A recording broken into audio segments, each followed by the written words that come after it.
오늘 우리에게 주시는 하나님의 귀한 말씀은 전도서 3장 11절부터 15절까지의 말씀입니다. 제가 가진 구약성경 951면에 있습니다. 온라인과 영상으로 예배드리시는 성도들께서도 전도서 3장 11절부터 15절까지의 말씀을 직접 찾으셔서 합독하시겠습니다.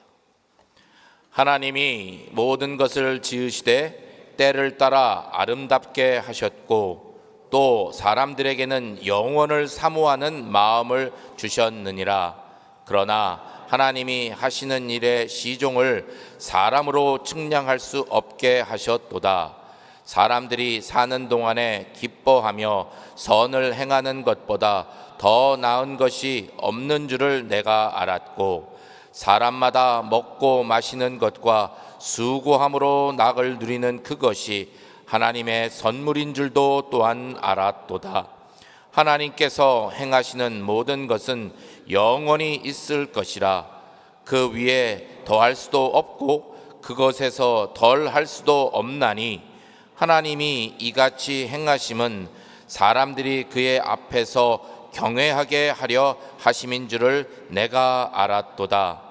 이제 있는 것이 옛적에 있었고 장래에 있을 것도 옛적에 있었나니 하나님은 이미 지난 것을 다시 찾으시느니라. 아멘. 자, 우리 한번 따라해 보겠습니다. 먼저 영원을 품고 오늘을 살라. 자, 여러분이 해보겠습니다. 시작.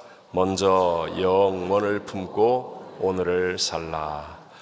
다사다난했던 2024년 한 해의 마지막 주일을 맞이하며 여기까지 인도해 주신 에베네셀 하나님께 먼저 감사와 영광을 올려드립니다. 우리 모두 한 해를 뒤돌아보면 각자의 형편과 느낌을 따라서 좋아 보이는 때도 있었을 것이고 또 나빠 보이는 때도 있었을 것입니다. 오늘 본문인 전도서 3장의 앞부분에 보면 날 때와 죽을 때, 심을 때와 뽑을 때, 또 죽일 때와 치료할 때, 헐 때와 세울 때, 울 때와 웃을 때, 슬퍼할 때, 춤출 때 등 28개의 이럴 때가 있고 저런 때가 있다라고 말씀합니다. 그런데 우리가 읽은 오늘 본문을 시작하는 11절 말씀을 보면 하나님이 모든 것을 지으시되 때를 따라 아름답게 하셨고 라고 말씀합니다. 사람이 경험할 수 있는 그 28가지의 어떤 모든 때라 할지라도 하나님은 다 아름답게 하실 수 있다라는 것을 말씀하시는 것입니다. 자, 그럼 어떻게 하면 우리 한 해 동안 경험했던 모든 때를 아름답게 하시는 그 하나님의 은혜를 나도 누릴 수 있겠습니까? 저는 오늘 먼저 영원을 품고 오늘을 살라라는 제목으로 한 해의 마지막 주일을 보내는 저와 여러분에게 주시는 두 가지 하나님의 은혜를 함께 나누고자 합니다. 그 첫 번째, 먼저 내가 영원을 품어야 합니다. 무엇을 품어야 한다고요? 영원. 영원을 어떻게 해야 한다고요? 품어야 한다. 내가 품어야 한다. 한번 여쭤보겠습니다. 영원이 있습니까? 없습니까? 네. 알파 오메가, 처음과 나중, 시작과 끝이신 우리 하나님은 영원하신 분이십니다. 영원은 하나님께 속한 것인데 우리 인간은 하나님의 형상과 모양대로 지음받지 않았습니까? 그래서 11절 앞부분에 보면 다 같이 하나님이 모든 것을 지으시되 사람들에게는 영원을 사모하는 마음을 주셨느니라. 아멘. 영원이신 하나님께서 하나님의 형상과 모양대로 지음을 받은 인간에게 영원을 사모하는 마음을 인간의 DNA에 세팅해 주셨다라고 우리에게 말씀하고 있습니다. 그런데 우리를 도둑질하고 죽이고 멸망시키려는 원수마귀가 우리 인간에게 죄를 심었습니다. 그래서 영원이신 하나님과의 관계가 끊어지게 만들었죠. 그 이후에 인간은 영원한 형벌을 애써 외면하면서 현실의 종이 되어 사망을 두려워하면서 살아가야 하는 타락한 존재가 되고 말았습니다. 여러분 요즘 욜로족이라고 다 들어보셨죠? 욜로족, You only live once. 그래서 대문자 4개를 따서 욜로 이렇게 부릅니다. 한 번뿐인 인생이니까 그냥 현재를 위해 살자. 그냥 뭐 여행이나 다니고 무모하고 위험한 행동이라도 뭐 내일 걱정해. 현재를 내가 한번 모험하고 즐기면서 살아보자. 그러면서 현재의 즐거움을 포기하지 않는 그런 태도들을 얘기하죠. 하지만 참된 지혜가 무엇입니까? 다가올 내일 미래를 위해서 현재를 참고 인내하며 사는 것이 인생의 바른 지혜 아니겠습니까? 여러분, 우리 다 잘 아는 사람으로 요셉은 17살에 형들에 의해서 인신매매를 당해서 죽을 뻔하다가 애굽의 노예가 되어 팔려왔습니다.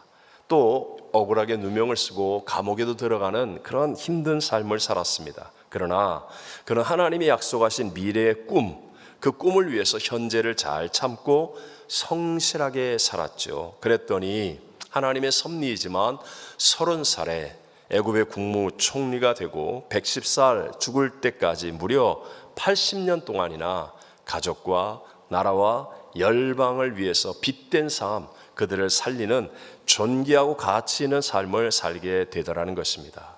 만약에 여러분 요셉의 노예 생활 또는 감옥 생활의 그 한 단면만 잘라서 본다면 참 억울하다, 참 힘들다 이렇게 말할 수 있겠지만, 그러나 요셉 전체 인생을 놓고 본다면 그것이 유익이었구나, 그 시간이 오히려 양약이었구나, 그것이 있었기 때문에 이런 아름다운 결말을 얻게 되었구나 라고 말하는 것 아니겠습니까? 바로 이것이 승리하는 삶의 모습인데, 근데 마귀는 언제나 현실이 전부인 것처럼, 그래서 큰 것, 또 영원한 것을 우리로 하여금 생각지 못하고 그저 현실, 지금 당장 내가 손해보는 것, 지금 당장 내가 억울한 것, 지금 당장 내가 힘든 것, 이렇게만 살아가게 만들어 버리죠. 또한 마귀는요, 말세가 될수록 뭐 금수저, 흙수저 막 이러면서요, 이런 말투 생각들을 통해서 마치 출생이 모든 것을 결정하는 것처럼 거짓말로 우리를 속이려고 합니다. 얼마 전까지만 해도 젊은이들 사이에 한국에서는 뭐 삼포 세대 그런 말 했잖아요. 삼포가 뭐예요? 3가지를 포기했다는 거예요. 3가지가 뭐예요? 나도 보고 알았어. 연애, 결혼, 출산. 이게 뭡니까? 젊은 사람들이 빨리 연애하고 결혼하고 애 낳을 생각해야지 사는 거지. 근데 이걸 다 포기했다. 또 조금 있더니 5포 세대, 거기다가 집 사는 거, 인간관계 다 귀찮은 거 포기했다. 나중에는 N포 세대, 끝까지 꿈이고 희망이고 뭐 다 그냥 여러 가지 다, 즉 환경과 조건, 상황에 휘둘림을 당하는 아주 어리석은 삶이 되도록 마귀는 계속해서 우리를 이렇게 거짓말을 만들어 가는 거예요. 자, 우리 한번 사도 바울을 생각해 보십시오. 사도 바울은 정말 좋은 출생의 배경을 가지고 태어났죠. 빌립보서 3장 4절 이하에 보면 그는 이스라엘 족속이요 베냐민 지파요 히브리인 중에 히브리요 율법으로는 바리새인, 8일 만에 할례를 받은 유대인이고 당대 최고 명문인 가말리엘의 수제자였습니다. 또한 그는 나면서부터 로마 시민권을 가진 사람이었습니다. 그런데요, 바울은요, 이 귀중해 보이는, 이 좋아 보이는, 이 부러워 보이는 이 모든 것을 해로 여겼다. 배설물처럼 버렸다. 배설물이 뭐라고 그랬어요? 한 글자로. 여러분 혹시 뭐 그 일 보시고 난 다음에 그걸 존귀하게 바라보고 사진을 찍고 뭐 귀중하게 보자기에 싸우고 그런 거 안 한다고 그랬죠? 그냥 냅다 버리는 거 아니에요? 그렇게 버렸다. 이유가 무엇입니까? 그것과 비교할 수 없는 그리스도를 얻는 일이 너무너무 존귀하고 중요하기 때문에. 그리고 자신에게 이렇게 말합니다. 영생의 예수님이 존귀하게 될 수 있다면 난 죽는 것도 아깝지 않아. 이게 진실한 고백이었죠. 빌립보서 1장 20절 21절에 보면 나의 간절한 기대와 소망을 따라 아무 일에든지 부끄러워하지 아니하고 지금도 전과 같이 온전히 담대하여 살든지 죽든지 내 몸에서 누가 존귀하게 돼요? 그리스도가 존귀하게 되게 하려 하나니 이는 내게 사는 것이 그리스도니 죽는 것도 어떻다고요? 유익함이라. 왜 이래요? 영원을 품게 되었으니까. 예수 그리스도로 말미암아 영생, 영원히 깨달아지고 보여지고 가슴속에 품어지니까 눈앞에 보이는 현실의 잠깐 헛된 것들, 이것에 마음 뺏기지 않고 더 큰 것을 가지고 살아가는 사람.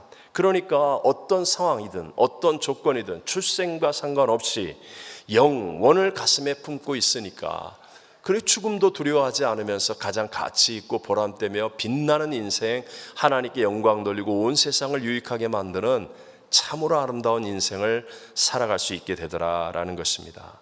종종 말씀드리지만 여러분, 이 컵 안에 물이 있잖아요. 이 컵에다가 침을 누가 뱉었어요. 그러면 이 물 어떻게 해야 되죠? 버려야죠.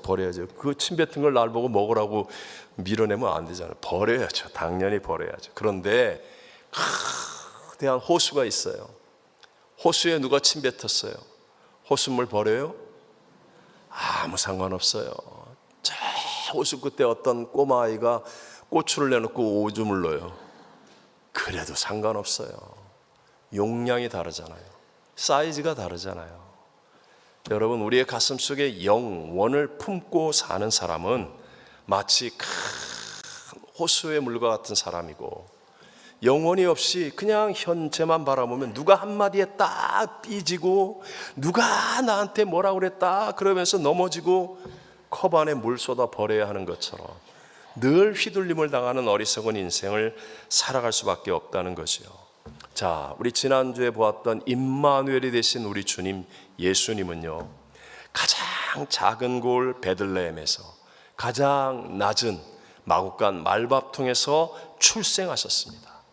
가난한 천민의 마을인 나사렛에서 목수의 아들로 자라셨습니다. 그리고 최악의 형벌인 무서운 죄인들이 매달려 죽는 십자가에서 두 강도와 함께 비참하게 죽임을 당하셨습니다.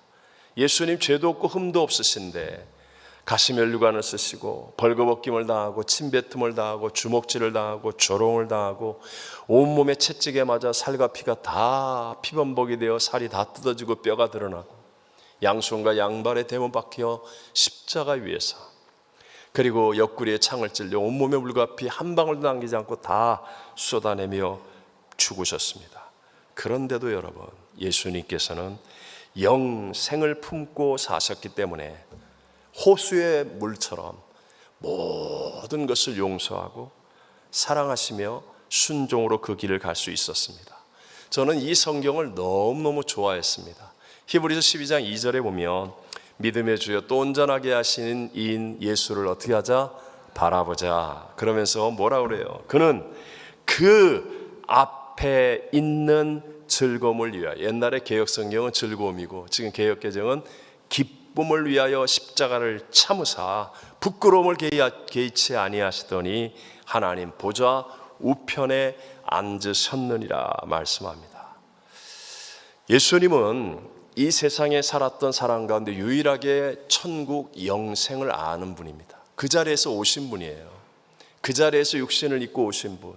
그러니까 예수님 앞에는 지금 조롱과 멸시, 천대, 십자가의 죽음의 고난 있지만, 그러나 예수님은요 영생을 가슴에 품고 있어요. 그래서 기꺼이 십자가의 그 죽음의 길도 순종하여 아버지의 원대로 되기를 원하나이다 그러면서 가실 수 있었고, 그 일로 인하여 부활의 첫 열매가 되어 온 인류의 구세주가 되시고 하늘과 땅과 모든 만물이 무릎 꿇고 예수 이름을 높이는 하나님의 승리를 증거하게 된 줄로 믿습니다. 혹시 여러분 지난 한 해를 돌아볼 때 정말 답답한 일들 있으셨습니까? 지금 생각해도 억울하고 슬퍼지는 일이 있습니까? 뜻대로 되지 않아서 고난 가운데 있다고 생각하십니까? 영생을 품게 하시는 예수님을 바라보게 되시기를 바랍니다. 요한복음 3장 16절 우리 다 잘 알지만 다시 한번 천천히 읽어볼까요? 하나님이 세상을 이처럼 사랑하사 독생자를 주셨으니 이는 그를 믿는 자마다 멸망하지 않고 무엇을 영생을 얻게 하려 하십니다. 우리에게 영생 얻게 하는 거예요. 예수님. 여러분, 이 영생, 이 하늘의 능력과 하늘의 생명은요 내게 있는 게 아닙니다.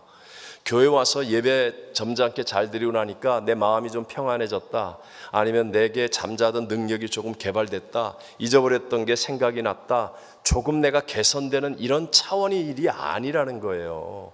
내게 전혀 없었던 하나님께로부터 주어지는 영원한 생명이며 승리의 생명이고 사망도 이기는 능력의 생명이 예수를 바라볼 때 우리에게 주어지게 되는 것으로 믿습니다. 여러분, 하나님은 문제보다, 여러분 믿으십니까? 나는 문제를 상대하면 못 이겨요. 그런데 문제보다 크신 하나님의 영원이 내 안에 들어오면, 그러면 나도 모르게 하나님의 능력, 하나님의 은혜로 이기는 자가 될 수 있을 줄로 믿습니다. 우리 어제나 오늘의 영원토록 동일하신 예수 그리스도를 바라보시고 예수 그리스도를 묵상하시고 예수 그리스도 이름을 부르심으로 말미암아 그 영원, 영생을 가슴에 확신 있게 품고 사는 믿음의 승리자가 되시기를 주의 이름으로 축원합니다. 두 번째가, 자, 내가 만약에 예수 그리스도를 믿어서 영혼을 품었다면, 영생을 내 안에 품게 되었다면 어떻게 살아야 됩니까?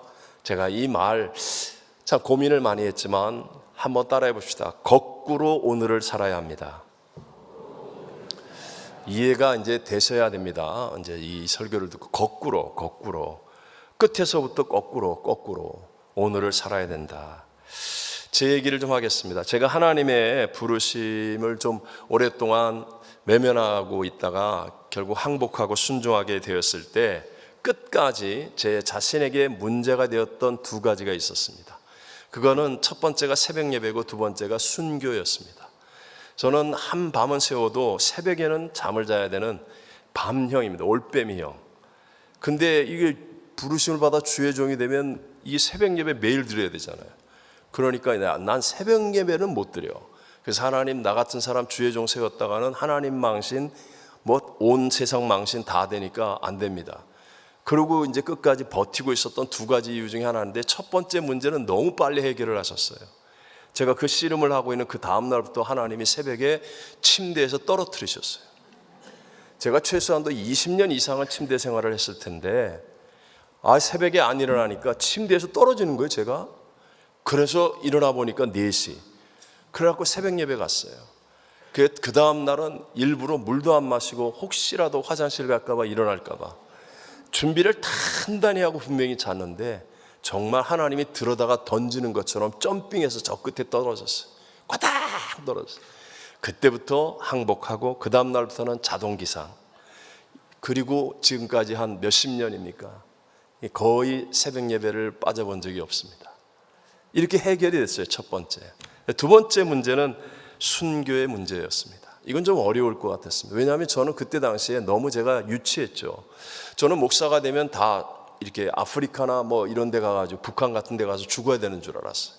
근데 제가 가만히 생각하니까 나 같은 사람이 빨리 죽는 건 하나님에게도 손해볼 것 같아서 순교는 내가 좀 아닌 것 같다. 그러니까 난 주의 종이 될 사람이 아니야. 이렇게 저 스스로를 생각하고 있었습니다. 근데 어느 날 성경을 읽는데 사도행전 7장에 스데반 집사가 순교하는 장면이 나오는데 갑자기 성령께서 눈을 열어주시는 거예요. 그러면서 그냥 한순간에 해결을 해주시는 거예요. 여러분, 스데반 집사가 지혜와 성령이 충만하여 사람들에게 칭찬받는 초대교회의 7집사 중에 한 분 아닙니까? 정말 훌륭한 분이었습니다. 그분이 많은 사람들 앞에서 예수님의 십자가와 부활의 복음을 증거하니까 그 자리에 있던 유대인들이 이를 갈면서 죽이려고 합니다. 정말 살벌한 그 어떤 위기의 상황 속에 있었죠. 근데 그때 스데반 집사가 어떻게 합니까? 사도행전 7장 55절을 다 같이 한번 읽어보겠습니다. 스데반이 성령 충만하여 하늘을 우러러 주목하여 하나님의 영광과 및 예수께서 하나님 우편에 서신 것을 보고. 보십시오. 지금 엄청난 위기예요. 아무리 남의 얘기라고 뭐 별로 위기 같지 않아요? 여러분, 이 집사님 그렇게 훌륭하고 그렇게 귀한 분인데 지금 죽음 앞에 있는 어마어마한 순간인데, 근데 스데반 집사님이 한 것은 하늘을 우러러 주목하여 보았다. 끝을 보았다는 거예요. 끝을. 그 끝, 하나님의 영광과 예수께서 하나님의 우편에 서신 그 끝을 보고 나니까 놀랍게도요, 사람들의 함성과 욕설이 두려울까요, 안 두려울까요? 안 해봐서 몰라요? 그래도 두려울 것 같아요, 안 두려울 것 같아요? 안 두려워요. 그 끝을 딱 주목하여 우러러 보고 나니까요, 사람들이 욕하고 소리 지르고 두렵지가 않아요. 돌이 날라오는데 아플까요, 안 아플까요? 아프지 않아요. 그러니까 용서하고 죽어요. 그냥 제 마음속에 하나님의 깨달음, 정말 자유함의 은혜를 넘치게 부어주셨어요. 내가 예수를 믿어서 정말 영원을 품은 사람이라면 우리가 어떻게 해야 세상의 문제를 해결하며 사는가? 끝에서부터 거꾸로 사는 거예요. 끝을 똑바로 바라보고 그 끝을 붙잡고 끝에서부터 거꾸로 살아가면 해결되지 않는 문제들을 해결하는 은혜를 누리게 될 줄로 믿습니다. 제가 순교는 아니었지만 그렇게 처음 선교사가 된다고 했을 때 저희 기도하는 어머니와 형님 목사님을 제외하고는 아버님부터 시작해서 제 친구들, 친지들 정말 다 반대했습니다. 그리고 실제로 현실적인 상황이 너무 한심했었어요. 제가 할 수 있는 것이. 하지만 당시에는 정말 제 마음의 소원은 딱 하나야. 주님과 함께하는 거. 주님과 함께하는 거. 다른 거는 정말 누가 뭐라고 설득을 하고 안 된다고 그러면 별의별 소리를 해도 하나도 귀에 안 들려요. 진짜로 주님과 함께하는 것. 그거밖에는 세상에 그 어떤 다른 중요한 것도 있지 않다. 그때는, 지금도 그렇지만 그때 그 첫사랑의 믿음이 넘쳐나고 있었어요. 근데 여러분 아시다시피 마태복음 28장 20절 마지막 절에 보면 볼지어다 내가 세상 끝날까지 너희와 항상 함께 있으리라 약속했잖아요. 이 끝의 말씀을 난 딱 붙잡았어요. 내 소원이 주님과 함께 하는데 주님이 볼지어다 내가 세상 끝날까지 너희와 항상 함께 있으리라. 그래서 그 약속의 말씀을 딱 붙잡았어요. 그랬더니 그 앞이 뭐냐? 그 앞의 말씀이 바로 19절 20절에 너희는 가서 모든 민족을 제자로 삼아 아버지와 아들과 성령의 이름으로 세례를 주고 내가 너희에게 분부한 모든 것을 가르쳐 지키게 하라. 그러면 그 다음에 볼지어다 내가 세상 끝날까지 너희와 항상 함께 있으리라. 이 끝 딱 붙잡고 나니까요, 그 앞에 일을 하는 게, 순종하는 게 어려울까요? 쉬웠을까요? 쉽더라고요. 끝을 붙잡지 않고 내가 선교사로 갈 수 있을까? 나 같은 사람이 가서 뭘 할까? 내가 언어를 해? 아는 사람이 있어? 부르는 데가 있어? 아무것도 안 될 것 같아요. 자꾸 다 안 된다, 하나도 된다는 사람이 없으니까. 근데 끝을 딱 붙잡았어요. 하나님이 함께 하신다. 이 일을 하면 하나님이 함께 하신다. 그 끝을 딱 붙잡고 나니 그 다음에 그 앞에 있는 내용은 그냥 순종이 너무 쉽더라고요. 이 일을 위해서 이걸 하는데 어디든지 가오리다. 무엇인지 하오리라. 끝을 확실하게 붙잡고 거꾸로 살려고 하니까요, 안 될 것 같았던 문제들이 너무너무 해결이 잘 되고 다 합력하여 선을 이루게 된 줄로 믿습니다. 여러분, 한번 여러분에게 적용을 위해서요, 우리 모두가 잘 알고 있는 말씀이며 우리의 신앙에 정말 중요한 말씀, 우리 마태복음 6장 33절 같은 경우 너희는 먼저 그의 나라와 그의 일을 구하라. 그리하면 이 모든 것을 너에게 더하시리라 말씀하지 않습니까? 근데 사실 이 말씀을 가지고 어떤 사람들은 먼저 그의 나라와 그의 일을 구하라고, 또 우리 목사님이 교회 시키려고 저러나, 먼저 그의 나라와 그의 일을 구했다가 내가 집안일도 못하고 맨날 교회 일만 하나, 아니면 내가 예수 뭔가 이렇게 하면서 굉장히 어려워 보여요. 근데 여러분, 끝을 붙잡으세요. 끝에서부터 거꾸로 살아보세요. 끝의 말씀이 뭐예요? 그리하면 이 모든 것을, 그새 잊어버렸어요. 그거 조금 전에 읽었는데, 그리하면 이 모든 것을 너에게 더하시리라. 여러분, 하나님이 더하여 주시는 것은 완전하고 좋은 것이라고 믿으십니까? 저는요, 이 끝을 붙잡았어요. 이 모든 것을 내게 더하시리라. 정직하게 여러분 생각해 보십시오. 준비도 없이 선교지로 가서 선교지에서 정말 아마 맨 땅에 뭐라 그럽니까?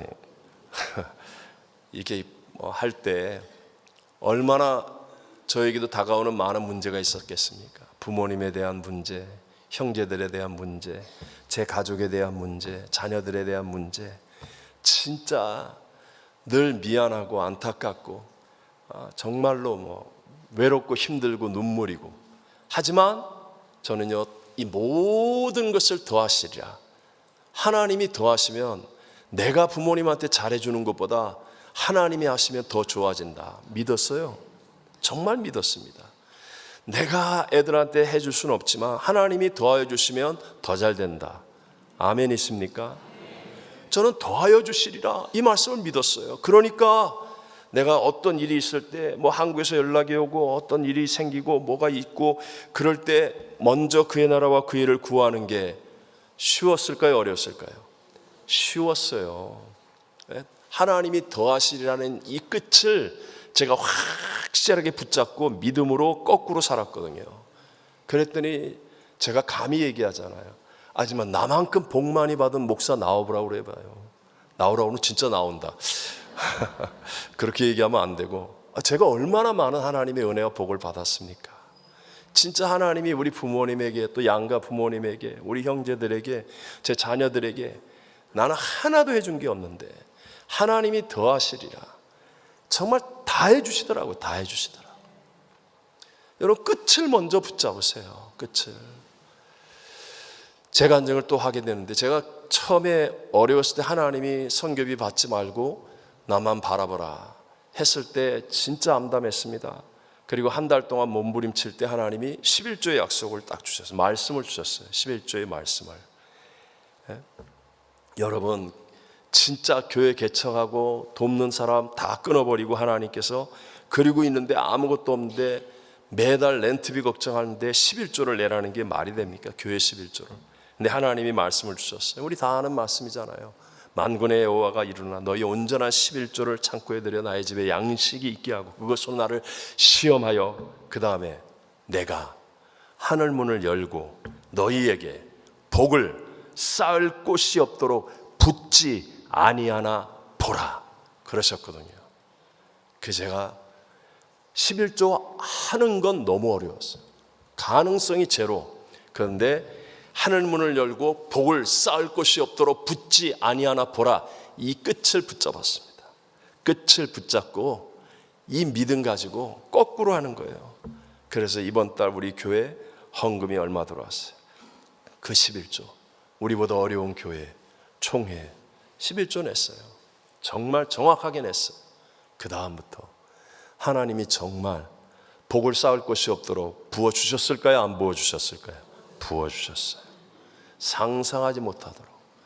근데 만약에 내가 그냥 하겠다고 한다면 도저히 못했을 겁니다. 근데 끝을 먼저 붙잡았어요. 하나님의 약속의 끝을 붙잡고 그리고 거꾸로 살아가는 거예요. 그러니까 복을 쌓을 곳이 없도록 붙지 아니하냐 보라 하셨는데 이게 용기가 생기고 힘이 나고 쉽게 할 수 있는 일이 되어지더라는 것입니다.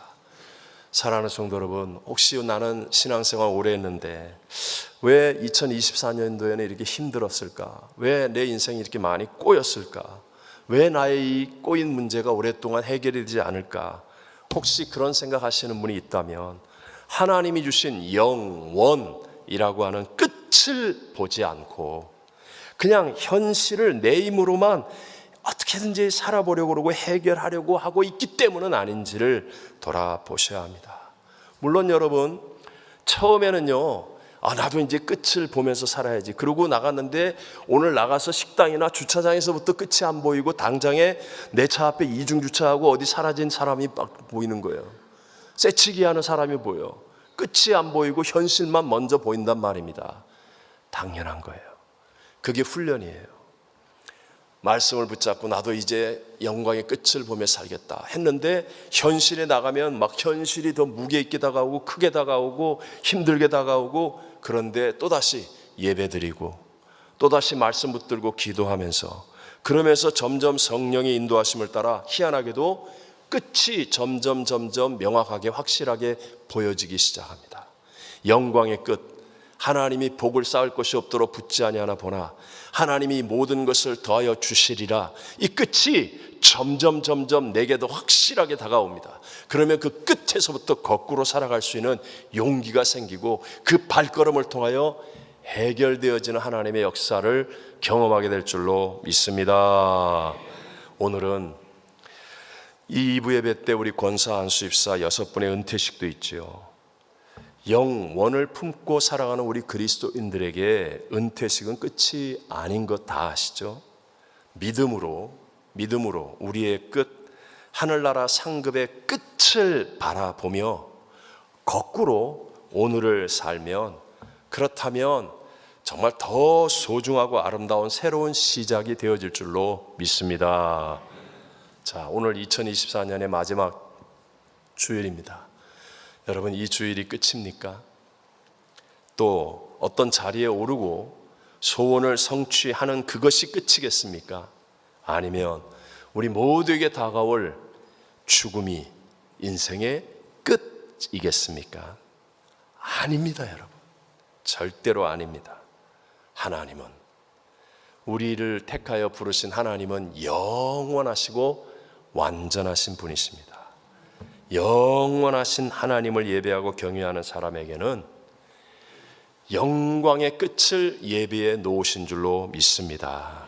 그래서 누구든지 예수를 믿어서 내 안에 영원을 품게 되어지면 반드시 좋은 끝이 다가오게 되어 있는데, 우리에게 약속한 그 영생 복락, 하늘의 상급의 그 영광의 끝을 내가 확실하게 부여잡고 그 끝에서부터 거꾸로 오늘 한 날을 가치 있게 보람되게 살아갈 때 하나님과 동행하고 하나님이 주시는 놀라운 역전승의 승리를 체험하고 증거하는 사람들이 다 되어질 줄로 믿습니다.